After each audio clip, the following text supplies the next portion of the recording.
Hello. In the traditional motion picture story, the villains are usually defeated. The ending is a happy one. I can make no such promise for the picture you're about to watch. The story isn't over. You and the audience are part of the conflict. More human beings were slaughtered in the 20th century than in all previous centuries combined.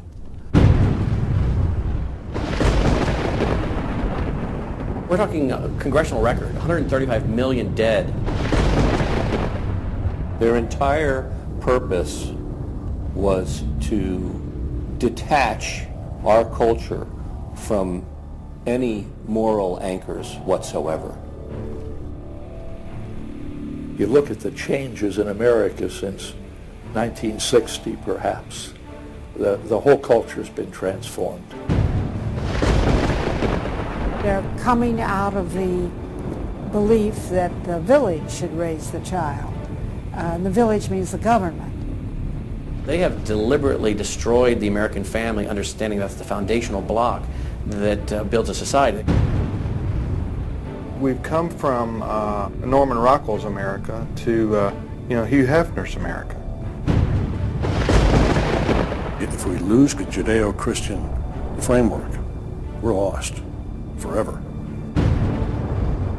The left wants you to think that the cultural changes that have taken place in America since the 1960s have done nothing but progress us forward toward a brave new world. They look at what holds society together, they understand it, but they don't want that. They want change, and they will subvert and rot every good and decent thing we believe in because they have a vision for a new society, and that must mean the replacement of the old society. This film will show that the brave new world they seek is nothing more than the failed policies and ideologies of the communism that enslaved over a third of the world's population during the 20th century. It will show that most people on the left aren't communist, just the useful idiots Lenin spoke of, being used to promote a socialist agenda, which is the first and necessary step toward communism. They basically try to say that the state itself is ultimate, that there's nothing, no law higher than the state, and if there's no law higher than the state, there's no appeal against it.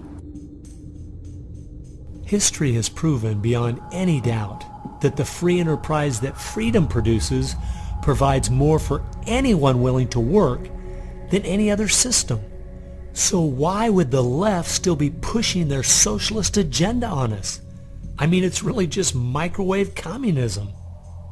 There's only two possibilities. They're either ignorant or they're evil. From my investigation over the last 2 years into what has caused America's drastic decline, I'm sorry to say the left won't be able to use the ignorant card. They've left too much evidence of their agenda in their books, articles, and speeches. No, America has an enemy that is getting very close to accomplishing its plan of destroying the greatest country in all world history.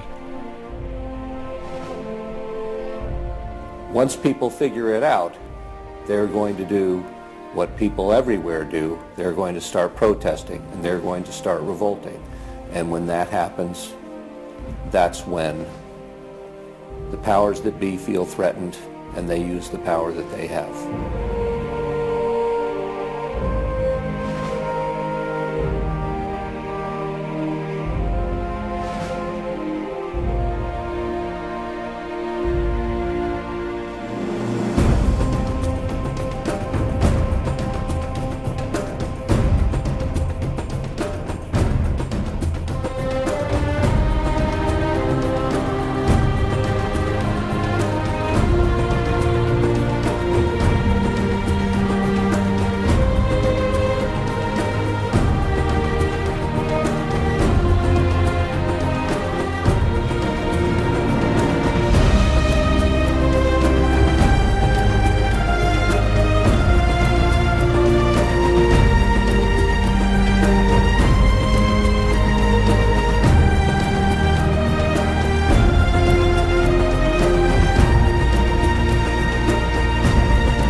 This story really begins for me back in the summer of 1992.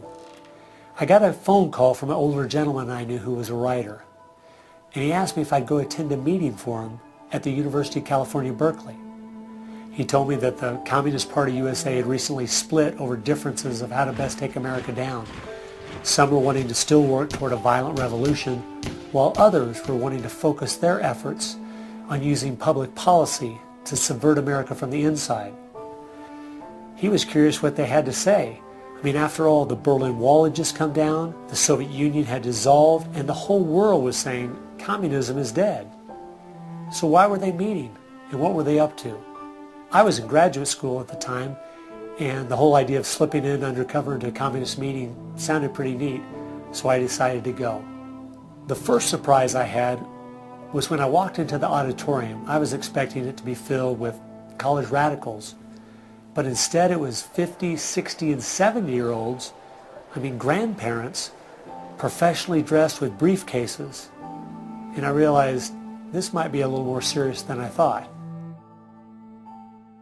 As the weekend unfolded, I listened carefully as they outlined their plan and agenda and how they were going to infiltrate the institutions of America to influence us in the direction they wanted us to go. To destroy our families, they wanted to promote cohabitation instead of marriage. They wanted to try to get children away into government programs at the earliest age possible. And they also said they'd like to get behind the feminist movement because they felt it had been very successful in making women discontent with marriage and motherhood. To destroy business, they wanted to get behind the environmental movement. And in 1992, the environmental movement was very modest, but they thought it was the only vehicle capable of creating enough regulation and red tape to discourage business growth. And finally, to destroy our culture of religion and morality, they said, if we can get Americans to accept homosexuality, they thought it would begin to extinguish our traditional moral values Americans held. I remember thinking at the time, this plan doesn't seem very realistic. It's not something I'll need to worry about in my lifetime. It was 15 years later, I was appointed by the governor to be a state representative in the legislature. I'd only lived in my district for 2 years, so I thought it'd be a good idea if I wrote a monthly letter to the editor. Each month I wrote on a different topic. In January 2008,